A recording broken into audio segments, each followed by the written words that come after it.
आप सभी को राधे राधे। ओम कृष्णाय वासुदेवाय हरे परमात्मने प्रणतः क्लेशनाशाय गोविंदाय नमो नमः।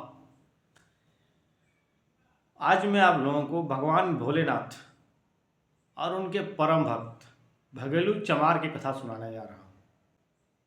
हमारे भोलेनाथ तो अवघड़दानी हैं और सबसे बड़ी बात, उनको प्रसन्न करना बहुत ही आसान है, क्योंकि उनको चढ़ाने के लिए ज़्यादा तामझाम करने की ज़रूरत नहीं है।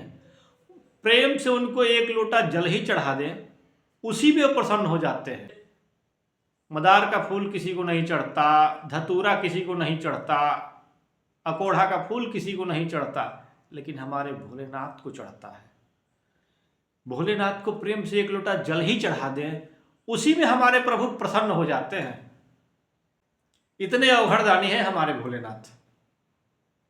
उन्हीं पर ये कथा है। बहुत समय की बात है, एक गांव था जिसमें शंकर जी का बहुत पुराना मंदिर था। बहुत लोग जाते थे उसमें पूजा पाठ करने के लिए। उस गांव में जो मंदिर था, मंदिर के जो पुजारी थे, पंडित जी थे, ब्राह्मण देवता, उस मंदिर की बढ़िया से पूजा पाठ करते थे। प्रतिदिन गंगा स्नान करते थे। उसके बाद मंदिर को धोने के बाद शंकर जी को प्रेम से एक लोटा जल चढ़ाते थे, ओम नमः शिवाय कहते हुए। लेकिन उसी गांव में एक भगेलू चमार थे। वो भी शंकर जी को बहुत प्रेम करते थे। उनकी इच्छा थी कि हम भी मंदिर जाएं, शंकर जी को पूजा करें, शंकर जी पे जल चढ़ाएं। लेकिन पहले की किंवदंतियाँ ये थी कि इन लोगों को मंदिर में प्रवेश वर्जित था, इनको मंदिर नहीं जाने दिया जाता था। अब तो बहुत कुछ सुधार हो गया, अब तो सभी जगह जाते हैं लोग, लेकिन पहले नहीं था। तो ये क्या काम करते थे कि रात के समय 12 बजे उठते थे और उसके बाद एक लोटा जल लेते थे और खेत में निकल जाते थे। थोड़े समय बाद जब लोटा में जल कुछ बचा रहता था, उस लोटे के जल को ले जाकर शंकर जी के मंदिर में धीरे से मंदिर की दरवाजा खोलते थे और शंकर जी के पास जाकर ओम नमः शिवाय उनकी पिंडी पे चढ़ाते थे। ये उनका रोज का कार्य था, ताकि कोई देख न ले। और हमारे भोलेनाथ तो अवघड़दानी हैं, वो सिर्फ प्रेम के पुजारी हैं। और वही काम सुबह सुबह पंडित जी करते थे। गंगा स्नान करके मंदिर को धो पोछ के उसके बाद एक लोटा गंगा जल चढ़ाते थे प्रभु पर। लेकिन दोनों के प्रेम में बड़ा अंतर था। ये सिर्फ शंकर जी को पता था, किसी और को नहीं पता था। लेकिन जब रात के समय एक बार जल चढ़ा रहे थे भगेलू चमार, तो प्रभु इतने प्रसन्न मुद्रा में थे, मुस्कुरा रहे थे। तो माता पार्वती ने कहा कि प्रभु, आपको पता है ये कैसा जल चढ़ा रहे हैं? प्रभु ने कहा, हाँ मुझे पता है, मुझे हर चीज पता रहता है। तो फिर भी आप मुस्कुरा रहे हैं, प्रसन्न हो रहे हैं? तो प्रभु ने कहा, उसके अंदर जो प्रेम है वो प्रेम किसी के अंदर नहीं दिखता।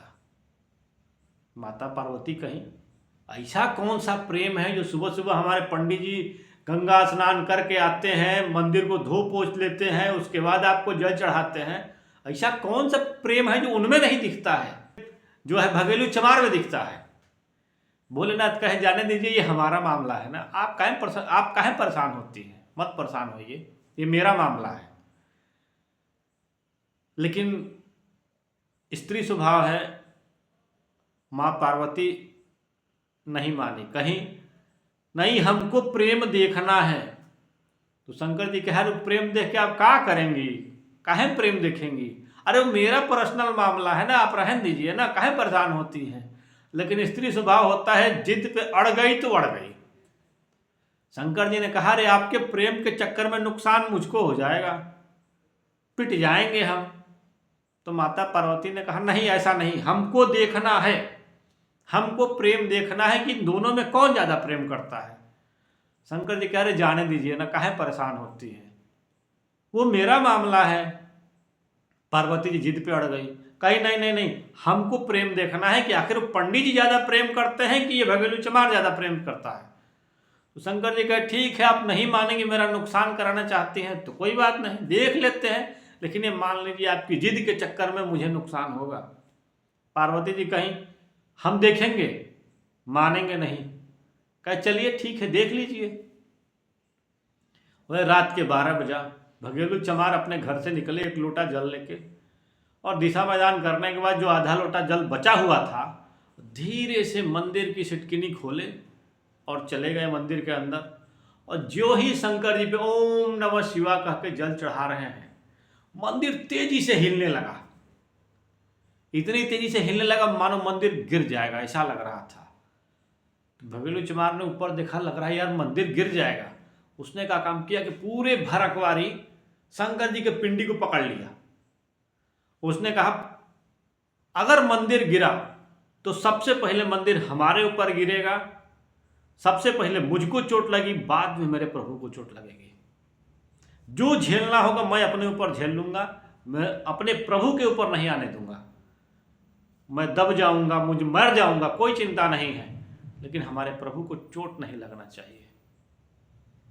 थोड़ी देर बाद मंदिर हिलना बंद हो गया। जब वो आश्वस्त हो गया कि अब मंदिर नहीं हिलेगा, तो धीरे से सिटकिनी बंद करके निकल गया। जैसे ही सुबह हुआ, पंडित जी अपना गंगा जी स्नान करके आए, मंदिर को बढ़िया से धो पोछ के रखे, और उसके बाद फूल वगैरह चढ़ाने के बाद भोलेनाथ पे एक लोटा गंगा जल लिए, और जैसे चढ़ा रहे हैं ओम नमः शिवाय पंडित जी अपना कर रहे हैं, उसी तरह से मंदिर जैसे रात को तेजी से हिल रहा था, सुबह में भी बड़ी तेजी से हिलने लगा मंदिर। अब पंडित जी देखे, अरे ये तो मंदिर हिलने लगा, लगता है मंदिर गिर जाएगा। तो पंडित जी का काम किया कि जिस लोटे से जल दे रहे थे वही लोटा पिंडी पे पटक के चले भाग, और बाहर चिल्लाते जाते, अरे बचाओ मंदिर गिर रहा है, मंदिर गिर रहा है। पंडित जी तो भाग गए। थोड़ी देर बाद मंदिर हिलना बंद हो गया।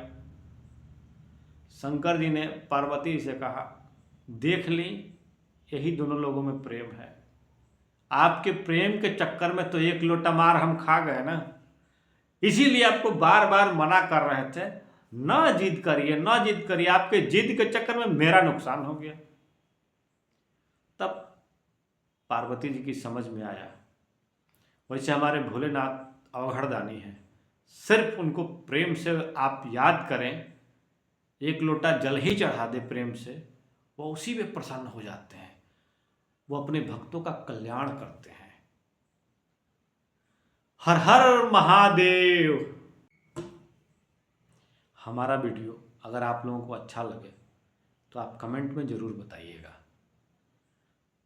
न भी अच्छा लगे तो भी कमेंट में बताइए कि हमने क्या कमी किया है बताने में। ये मेरा प्रयास है, हमारे प्रयास को सफल बनाएं, जहाँ जो कमियां हैं उसको बताएं, मैं उसको सुधार करूँगा। राधे राधे।